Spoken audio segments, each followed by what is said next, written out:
প্রিয় দর্শক, আজ আমরা আপনাদের জন্য এমন একটি গল্প নিয়ে এসেছি যা আপনাদের অবাক করবে এবং ভাবাবে। একজন দরিদ্র যুবক ৮০ বছর বয়সী এক ধনী মহিলাকে বিয়ে করেছিল, কিন্তু বিয়ের মাত্র ৭ দিন পরে যখন সে তার নববধূর কাছে বিয়ের রাত উদযাপন করতে পৌঁছায়, তখন যে দৃশ্যটি সে দেখেছিল তা বিশ্বাস করা কঠিন। সেই বৃদ্ধা মহিলার চলাফেরা এবং চকটেতা দেখে মনে হচ্ছিল যে তিনি ১৮ বছরের একজন তরুণীর চেয়ে কম নন। কিন্তু আসল চমকপ্রদ মোড়টা এলো যখন অর্জুন এমন একটি সিদ্ধান্ত নিলেন যা কেউ আশা করেনি। অর্জুন একজন ২৫ বছর বয়সী যুবক যার উপর পুরো বাড়ির দায়িত্ব এসে পড়ে। বাবার মৃত্যুর পর পুরো পরিবার তার উপর নির্ভরশীল হয়ে পড়ে। তার মা অনিতা গুরুতর অসুস্থতায় ভুগছিলেন, যার চিকিৎসায় সমস্ত সঞ্চয় খরচ হয়ে গিয়েছিল। তার ছোট বোন কাজল তখনও স্কুলে পড়ছিল। তার ফি, বই এবং অন্যান্য খরচ অর্জুনের জন্য বোঝা হয়ে উঠছিল। মাত্র ২৫ বছর বয়সে জীবন তাকে এতটাই দায়িত্বশীল করে তুলেছিল যে তার মুখ সময়ের আগেই বৃদ্ধ লাগতে শুরু করেছিল। সারাদিন পড়াশোনা, কঠোর পরিশ্রম এবং ছোটখাটো কাজ করে সে কোনোভাবে সংসার চালাচ্ছিল। তার মুখে উদ্বেগের রেখা এবং চোখের নিচের কালো দাগ স্পষ্টভাবে ইঙ্গিত দিচ্ছিল যে সে ভেতর থেকে সম্পূর্ণ ক্লান্ত। ঋণদাতারা প্রতিদিন দরজায় কড়া নাড়ত। একদিন সে একটা সস্তা চায়ের দোকানে গেল। সে পকেট থেকে কয়েনগুলো বের করে গুনতে শুরু করল, চা কেনার মতো পর্যাপ্ত টাকা আছে কিনা তা পরীক্ষা করার জন্য। তারপর তার চোখ পড়ল এক মহিলার উপর যে দূর থেকে তার দিকে তাকিয়েছিল। তিনি কোন সাধারণ মহিলা ছিলেন না, তার নাম ছিল সামিরা মালিক। ব্যবসায়িক জগতে তিনি ছিলেন এক বড় নাম। দামি শাড়ি, ভারী গয়না আর আত্মবিশ্বাসী ব্যক্তিত্ব অর্জুনকে অবাক করে দিয়েছিল। সামিরা হেসে জিজ্ঞেস করল, তুমি কি অর্জুন ভার্মা? অর্জুন ক্লান্ত কণ্ঠে উত্তর দিল, হ্যাঁ, এটা আমি। সে কিছুক্ষণ তার দিকে তাকিয়ে রইল। তারপর সে বলল, আমি জানি এখন তোমার জীবনে কি ঘটছে। তোমার মায়ের অসুস্থতা, তোমার বোনের পড়াশোনা এবং ঋণের বোঝা সম্পর্কে আমি সবকিছু জানি। অর্জুন হতবাক হয়ে গেল। সে দ্বিধাগ্রস্তভাবে জিজ্ঞাসা করল, তুমি কে? আর তুমি আমার সম্পর্কে এত কিছু কিভাবে জানো? সামিরা হালকা হেসে উত্তর দিল, তুমি যদি চাও, আমি তোমার ভাগ্য পরিবর্তন করতে পারি। একটাই শর্ত, আমাকে বিয়ে করো। এই কথা শুনে অর্জুন হতবাক হয়ে গেল। সে বলল, তুমি কি বলছ? আমি তোমাকে বিয়ে করতে চাই, সামিরা গম্ভীরভাবে বলল। কিন্তু আসল প্রশ্ন হল এটাই, সর্বোপরি কেন একজন ৮০ বছর বয়সী মহিলা ২৫ বছর বয়সী একজন দরিদ্র ছেলেকে বিয়ে করতে চেয়েছিলেন? এটা কি অর্জুনের জন্য স্বপ্নের মতো ছিল নাকি ফাঁদের মতো? কিন্তু এই সিদ্ধান্তের পেছনে লুকিয়ে থাকা রহস্য জানলে আপনি অবাক হবেন। এটা কোন রসিকতা নয়, বরং এটা তোমার জন্য একটা সোজা প্রস্তাব, শান্ত স্বরে বলল সামিরা। যদি তুমি এটা মেনে নাও, তাহলে আমি নিজেই তোমার মায়ের চিকিৎসা করাব, তোমার বোনের লেখাপড়ার সম্পূর্ণ দায়িত্ব আমি নেব এবং তোমার মাথার ঋণও শোধ করব।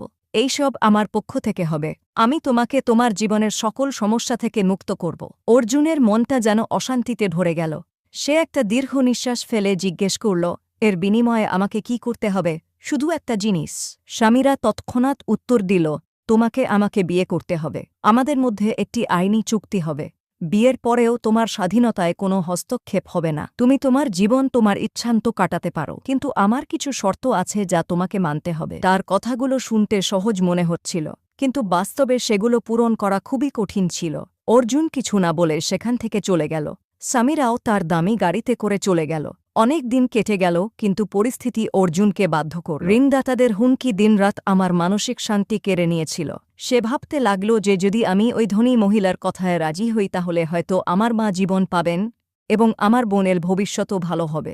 অবশেষে সে হাল ছেড়ে দিয়ে সামিরার কাছে গেল এবং তার সমস্ত শর্ত মেনে নিয়ে তাকে বিয়ে করল। সাক্ষীদের সামনেই দলিলপত্রে স্বাক্ষর করা হয়েছিল এবং বিবাহটি সরলতার সাথে সম্পন্ন হয়েছিল। এই প্রথম অর্জুন একটি বিলাসবহুল প্রাসাদে পা রাখলেন। তার হৃদয় এক অজানা উদ্বেগে ভরে উঠল। সে বিশ্বাস করতে পারছিল না যে সে বিশ্বের অন্যতম ধনী মহিলার সাথে বিবাহিত। প্রাসাদটি কোনো রাজপ্রাসাদের চেয়ে কম ছিল না। চারদিকে ছিল জাঁকজমক, দামি আসবাবপত্র, উঁচু সিলিং, মার্বেল পাথরের মেঝে আর দেয়ালে জটিল সাজসজ্জা। প্রতিটি কোণ স্বপ্নের মতো লাগছিল। সেখানকার চাকররা সামিরার নির্দেশে যেত এবং সর্বদা প্রস্তুত থাকত। সে বুঝতে পেরেছিল যে সামিরা কোন সাধারণ মহিলা নয়। এমনকি বছরের পর বছর ধরে তার জন্য কাজ করা চাকররাও তার সামনে মাথা নিচু করে দাঁড়িয়ে থাকত। প্রাসাদে কাজ করা সুন্দরী মেয়েরা যদি অর্জুনের সাথে কথা বলত, তারা খুব কম কথায় উত্তর দিত এবং তারপর চুপ করে থাকত, যেন একটা ভয় আছে যে নতুন ভদ্রলোক হয়তো কোনো কিছুর জন্য খারাপ বোধ করবেন। রাতের নীরবতায় তার মনে হচ্ছিল যেন সবকিছু তার ইচ্ছামতোই ঘটছে, কিন্তু আমারও একটু দম বন্ধ হয়ে আসছিল। যখন সে পিছনে ফিরে তাকাল তখন সে শূন্যতা ছাড়া আর কিছুই দেখতে পেল না। সময়ের সাথে সাথে অর্জুন প্রাসাদের সবচেয়ে বড় রহস্য আবিষ্কার করতে শুরু করে। দ্বিতীয় তলায় একটি ভারী ও বিশাল দরজা ছিল যা সবসময় বন্ধ থাকত এবং তাতে একটি বড় তালা থাকত। সেই দরজাটি কঠোরভাবে পর্যবেক্ষণ করা হয়েছিল। অর্জুন ভাবতে লাগল যে দরজাটা এত সুরক্ষিতভাবে রাখা হয়েছিল তার পিছনে কি লুকিয়ে আছে। অর্জুন এবং সামিরার মধ্যে সম্পর্ক ছিল, কিন্তু তখনও কোনো মানসিক সংযোগ তৈরি হয়নি। সামিরা চাইছিল অর্জুন স্বেচ্ছায় তার ঘরে আসুক, জোর করে নয়। সে অর্জুনকে খুব ভালোবাসত, কিন্তু অর্জুন তখনও তার থেকে দূরত্ব বজায় রেখে চলছিল। সামিরা প্রায়ই তার ব্যবসায়িক কাজে ব্যস্ত থাকত। যখনই তারা দুজনে একে অপরের সাথে কথা বলত তখনই কথাটা খুব ছোট হয়ে যেত, শুধুই আনুষ্ঠানিকতা। সামিরা প্রায়ই তার সুস্থতা সম্পর্কে জিজ্ঞাসা করত, কিন্তু অর্জুন কেবল প্রয়োজনেই কথা বলতেন, না হলে আমি চুপ করে থাকতাম। সামিরা প্রতিদিন অর্জুনের সাথে টেবিলে বসে খাবার খেত। তারা দুজনেই একে অপরকে কোনো বিষয়ে কিছু বলেনি এবং একে অপরের পরিবার সম্পর্কে কখনো জানার চেষ্টাও করেনি। মনে হচ্ছিল যেন দুজনেরই সম্পূর্ণ আলাদা জগৎ। একবার রাত ছিল এবং প্রাসাদে নীরবতা ছিল। অর্জুন তার ঘরের দিকে মুখ ফিরিয়ে নিল। তারপর তার চোখ পড়ল প্রাসাদের অন্য এক অংশে যেখানে আলো জ্বলছিল। এটা দেখে সে সেখানেই থমকে গেল। সে দেখতে পেল যে এই আলো সামিরার ঘর থেকে আসছে। এই ঘরটি প্রাসাদের কেন্দ্রীয় অংশে ছিল। সামিরা ছাড়া আর কাউকে সেখানে যেতে দেওয়া হয়নি। সামিরা অর্জুনকে তার ঘরে ডাকার জন্য অধৈর্য হয়ে পড়েছিল, কিন্তু অর্জুন কখনো সেই ঘরে যাওয়ার চেষ্টা করেনি। সে জোর করে নিজেকে সংযত করল। আরেকটি ঘর ছিল যার উপর একটি শক্ত তালা ছিল। অর্জুন ভেতরে যাওয়ার চেষ্টা করত, কিন্তু কেউ তাকে থামিয়ে বলত, স্যার, ওই ঘরের ভেতরে যাওয়া নিষেধ। অর্জুন অবাক হয়ে জিজ্ঞেস করে, কেন এমন হল? কিন্তু সে কখনোই কোন উত্তর পায় না। এক রাতে সে ধীরে ধীরে সেই ঘরের দিকে এগিয়ে গেল। দরজার কাছে পৌঁছে সে মনোযোগ দিয়ে শুনল যে সামিরা কারো সাথে কথা বলছে এবং সে যেভাবে কথা বলছিল তাতে অর্জুনের হৃদস্পন্দন দ্রুত হয়ে উঠল। সে বুঝতে পারছিল না যে সামিরার জীবনের সাথে কী রহস্য জড়িত ছিল, কিন্তু এখন সে নিশ্চিত হয়ে গেল যে তার কাছ থেকে অনেক কিছু লুকানো ছিল। তার মনে অনেক প্রশ্ন জাগছিল যে সামিরা সবার কাছ থেকে কী লুকিয়ে রেখেছে এবং কেন সে কাউকে এই ঘরে আসতে দেয় না। সে দরজার কাছে চুপচাপ দাঁড়িয়ে রইল এবং তার হৃদস্পন্দন থামানোর চেষ্টা করল। তার মনে অদ্ভুত চিন্তা আসতে লাগল যে বিয়েকে সে আপোষ হিসেবে মেনে নিয়েছিল তার পেছনে কি কোন বড় ষড়যন্ত্র আছে নাকি কোনো গোপন রহস্য আছে। অর্জুন জানতেন যে তিনি প্রাসাদের প্রতিটি গোপন কথা প্রকাশ করবেন। এইসব ভাবতে ভাবতে সে তার ঘরে ফিরে গেল এবং সিদ্ধান্ত নিল যে যাই ঘটুক না কেন আজ সে ওই ঘরে যাবে এবং দেখবে ব্যাপারটা কি। তার সন্দেহ এখন আবেশে পরিণত হয়েছে।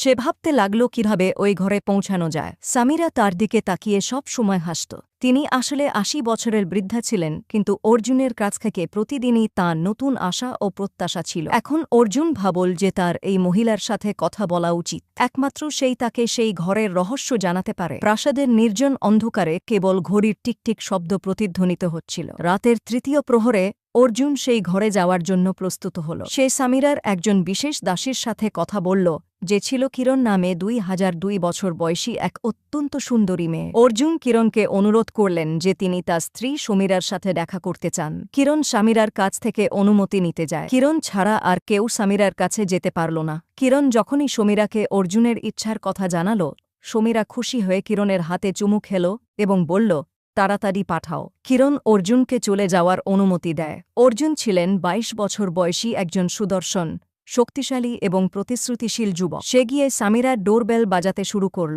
সামিরা দরজা খুলে দিল এবং তাকে আন্তরিকভাবে স্বাগত জানাল। অর্জুনও ভাবছিল যে আমি যদি ওকে খুশি না করি এবং আমার না করি তাহলে রহস্যটা কিভাবে উন্মোচিত হবে। ঘরটি গোলাপের সুবাসে সুগন্ধযুক্ত ছিল। সামিরা দাঁড়িয়েছিল, মুখে উজ্জ্বলতা আর চোখে ভালোবাসার আলো। অর্জুন ঘরে ঢোকার সাথে সাথেই তার হৃদস্পন্দন জোরে জোরে শুরু হয়ে গেল। অর্জুন অবাক হয়ে বলল, সামিরা জি, তোমাকে ২০ বছরের মেয়ের মতো দেখাচ্ছে। এটা কিভাবে সম্ভব? সামিরা হাসে। তার মুখে এক বিশেষ উজ্জ্বলতা ছিল। সে ধীরে ধীরে অর্জুনের কাছে এসে বলল, ভালোবাসায় কোনো বয়স নেই অর্জুন জি। যখন একজন নারী তার সমস্ত হৃদয় দিয়ে ভালোবাসে তখন তার আত্মা তরুণ হয়ে ওঠে। আমি তোমাকে শুধু আমার সম্পদ এবং প্রাসাদের উত্তরাধিকারী করিনি, বরং আমার হৃদয়ের মালিকও করে তুলেছি। ঘরটি এখন ভালোবাসার আর্দ্রতায় সম্পূর্ণরূপে ভিজে গেছে। অর্জুন বিছানার কাছে বসেছিল এবং স্বামীরা এসে ধীরে ধীরে তার পাশে বসল। দুজনের মধ্যে একটা নীরবতা ছিল যা ভারী ছিল না কিন্তু মিষ্টি ছিল। স্বামীরা বলল, আমি কখনো ভাবিনি যে আমার জীবনের এই পর্যায়ে কেউ আমার চোখের দিকে এমনভাবে তাকাবে যে তুমি দেখছ। অর্জুনও ধীরে ধীরে উত্তর দিল, আমি কখনো ভাবিনি যে তোমার চোখে এত গভীরতা থাকবে যে আমি আমার সমস্ত প্রশ্ন ভুলে যাব। সামিরা জি, আজ আমি তোমার, শুধু তোমার। সামিরার চোখে একটু আর্দ্রতা ছিল এবং তার ঠোঁটে ভালোবাসা দৃশ্যমান ছিল। এই ভালোবাসার অপেক্ষায় আমি অনেক কিছু হারিয়ে ফেলেছি। যৌবন চলে গেছে, সম্পর্ক চলে গেছে, কিন্তু হৃদয় এখনও স্পন্দিত। অর্জুন তার হাত ধরেছিল। দুজনের হাতের তালুর মাঝখানে উষ্ণতায় এক নতুন উষ্ণতা ছিল। শুরুর শিখা জ্বলে উঠল। অর্জুন বলল, ক্ষমা করে দাও সামিরাজি, আমি জানি আমি আগে তোমার কাছে আসিনি, কিন্তু আজ যখন তোমার সামনে আছি সবকিছু সত্যি মনে হচ্ছে। তুমি দেখতে খুব সুন্দর। সামিরা আস্তে আস্তে তার কাঁধে মাথা রেখে বলল, যখন একজন নারীকে তার পুরুষ তার বলে ডাকে তখন সে বয়স দিয়ে তৈরি হয় না, সেই মুহূর্ত দিয়ে। শুধু এই মুহূর্তে থাকো অর্জুন, আর আমি তোমাকে সেই ভালোবাসা দেব যা কেউ কখনো দেয়নি। অর্জুন তার চোখের দিকে তাকিয়ে আবার তার কপালে চুমু খায়। একটা গভীর নিঃশ্বাস ফেলে সে বলে, আজ আমি নিঃশর্তভাবে এবং কোনো প্রশ্ন ছাড়াই তোমার। বাইরে বৃষ্টি শুরু হল। বাতাসে গোলাপের সুবাস ছড়িয়ে পড়ল। রাত আরও গভীর হচ্ছিল, কিন্তু মনে হচ্ছিল যেন ঘরে সময় থেমে গেছে। আলোর শিখা ধীরে ধীরে ম্লান হয়ে আসছিল, কিন্তু এখন অর্জুন এবং সামিরার চোখে গভীরতা ছিল, বিশ্বাসের, ভালোবাসার। অর্জুন সামিরার হাত তার বুকে রেখে বলল, না, এই হৃদস্পন্দন এখন তোমার। যতক্ষণ এটা চলতে থাকবে আমি তোমারই থাকব। সামিরার চোখে একটা ঝলকানি, আর সেই ঝলকানিতে যৌবন ছিল না, এটা ছিল সত্যিকারের ভালোবাসার আলো। সে আরও কাছে এলো। সে তার বুকে কপাল রেখে বলল, আমি জীবনে মাত্র দুবার আমার হৃদয়ের তৃপ্তি পেয়েছি। একবার যখন তুমি আমাকে তোমার স্ত্রী বলেছিলে এবং দ্বিতীয়বার যখন তুমি আমাকে তোমার বলেছিলে। অর্জুন তার চুলে আস্তে আস্তে আদর করে বলল, আমি শপথ করছি আমি তোমার চুলের প্রতিটি অংশ ভালোবাসি। সামিরার ঠোঁট কাঁপছিল, কিন্তু কেবল একটি শব্দ বেরিয়ে এসেছিল, আজ আমার ইচ্ছা পূরণ হয়েছে। আজ তুমি আমার হৃদয়ের প্রতিটি শূন্য কোণে বস্তি স্থাপন করেছ। অর্জুন হাসল। তার চোখে সেই নিষ্পাপতা ছিল যা কেবল প্রথম প্রেমে পাওয়া যায়। সে সামিরার এত কাছে এসেছিল যে তাদের নিঃশ্বাসও আলাদা মনে হয়নি। তারপর অর্জুন ফিসফিসিয়ে বলল, এখন আমার জীবনের প্রতিটি দিন কেবল তুমি। তোমাকে ছাড়া আমি সম্পূর্ণ অসম্পূর্ণ। আমি আজ এটা বুঝতে পেরেছি। সেই রাতে তারা দুজনেই কোনো প্রতিশ্রুতি দেয়নি, তারা কোনো শপথ নেয়নি, কারণ তাদের নীরব চোখ সবকিছু বলে দিয়েছে। ঘরটি আর কেবল একটি জায়গা ছিল না, এটি তাদের প্রেমের গল্প হয়ে উঠেছে। বাইরে বাতাসে এক অদ্ভুত ঝাপসা শোনা যাচ্ছিল, মিষ্টিতা ছড়িয়ে পড়ছিল।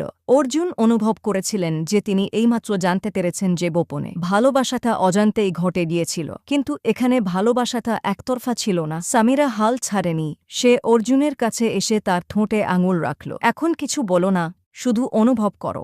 অর্জুনের চোখ অবাক হয়ে গেল, যেন সে ৮০ বছরের বৃদ্ধা নয়, বরং ২৫ বছরের একজন প্রাণবন্ত নারী। প্রতিটি নড়াচড়ায় আবেগ, প্রতিটি স্পর্শে ক্ষুধা, যেন বছরের পর বছর ধরে অতৃপ্ত এক তৃষ্ণা। সমীরা অর্জুনকে কোলে নেয়, কিন্তু কোনো সূক্ষ্ম অনুভূতি দিয়ে নয়, বরং পূর্ণ শক্তি দিয়ে। আজ রাতটা আমার, আর তুমিও। অর্জুনের কিছু করার দরকার ছিল না। সামিরা ইতিমধ্যেই প্রেমে ডুবেছিল। ভালোবাসার ঢেউ সমুদ্রের মতো উঠে গেল এবং অর্জুন তাতে ভাসতে লাগলেন। সেই রাতটি প্রাসাদের সবচেয়ে সুন্দর রাত হয়ে ওঠে, বরং ঝড়ো প্রেমের গল্প। সকাল হওয়ার সাথে সাথে দাসীদের মধ্যে ফিসফিসানি শুরু হয়ে গেল।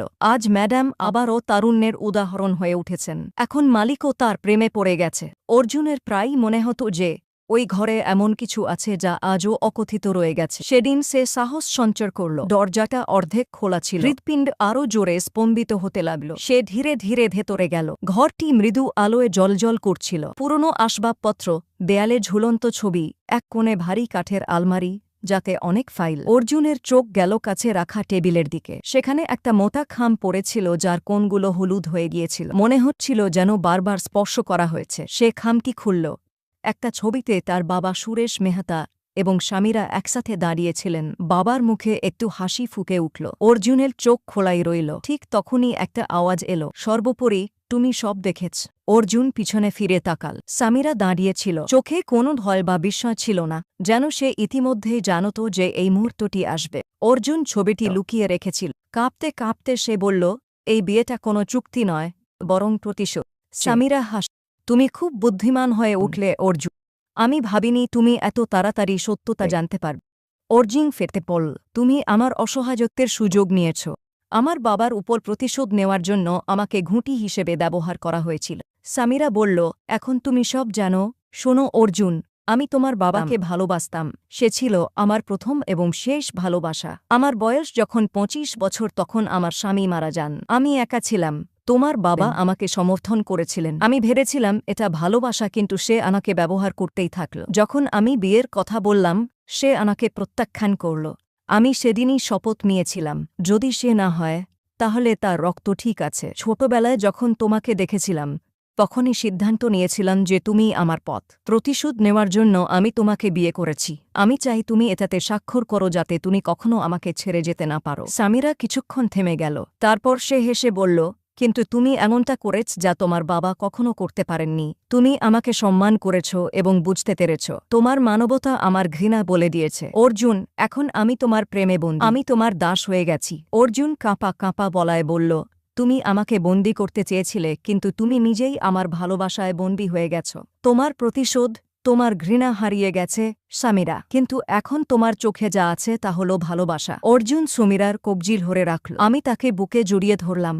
আমি তোমাকে ক্ষমা করে দিলাম, কারণ তোমার হৃদয় এখন পরিষ্কার এবং আমি এটা বুঝতে পারছি। সামিরা কাঁদতে শুরু করল এবং বলল, এখন যদি মৃত্যুও আসে তবুও সে আফসোস করবে না। তোমার ভালোবাসা অর্জুন তেলাম। সেই প্রাসাদটি অর্জুনের প্রাসাদে পরিণত হল। একদিন সামিরা অসুস্থ হয়ে পড়ে এবং কয়েক সপ্তাহের মধ্যেই সে চিরতরে চলে যায়। অর্জুন শেষকৃত্যে এই সবই বলেছিলেন, আমি তোমাকে ক্ষমা করে দিলাম সামিরা, তুমিও আমাকে ক্ষমা করো। গল্পটি এখানেই শেষ হয়নি। সমীরার 22 বছর বয়সী দাসী কিরণ, যে সবসময় অর্জুনের সেবা করত, এখন তার আরও কাছে আসতে শুরু করে। দুজনের সম্পর্ক ছায়া থেকে বেরিয়ে আলোতে এসেছিল। অর্জুন কিরণকে বিয়ে করে। এখন প্রাসাদে একাকিত্ব বা নীরবতা নেই। অর্জুনের মা এবং বোনরাও সেখানে ছিলেন, যেখানে একসময় স্বামীরার অসম্পূর্ণ ভালোবাসা প্রতিধ্বনিত হয়েছিল। এখন কিরণের হাসি আর অর্জুনের শান্তিপূর্ণ জীবন সেখানেই স্থির হয়ে গেছে। এই গল্প থেকে আমরা শিখি যে ভালোবাসা কেবল একটি শারীরিক সম্পর্ক নয়, বরং এমন একটি আবেগ যা ঘৃণাকেও মুছে ফেলতে পারে। প্রতিশোধের জন্য সমীরা একটি সম্পর্কে জড়িয়ে পড়ে, কিন্তু অর্জুনের ভালোবাসা এবং মানবতা তার হৃদয় বদলে দেয়। যে নারী কেবল প্রতিশোধ নিতে চেয়েছিল, শেষ পর্যন্ত সে প্রেমের বন্দী হয়ে গেল। এই গল্পটি আমাদের বলে যে সত্য, আনুগত্য এবং হৃদয় থেকে ভালোবাসা হল সবচেয়ে বড় শক্তি। অনেক সময় আমরা অন্যদের কষ্ট দেওয়ার কথা ভাবি, কিন্তু আমরা নিজেরাই তাদের প্রেমে আটকে যাই। সম্পর্কের মধ্যে যদি শ্রদ্ধা, বোঝাপড়া এবং আবেগ থাকে তবে প্রতিটি ক্ষত নিরাময় করা যায়। অর্জুন যা ক্ষমা করেছিলেন তা তার সবচেয়ে বড় জয় হয়ে ওঠে। আর যে কেবল প্রতিশোধের কথা ভেবেছিল, তার হৃদয়েও সত্যিকারের ভালোবাসা জেগে উঠল। তো বন্ধুরা, যদি এই আবেগঘন এবং শিক্ষামূলক গল্পটি আপনার ভালো লেগে থাকে তাহলে ভিডিওটি লাইক এবং শেয়ার করুন এবং আমাদের চ্যানেলটি সাবস্ক্রাইব করতে ভুলবেন না, যাতে আরও হৃদয়স্পর্শী গল্প আপনার কাছে পৌঁছাতে পারে।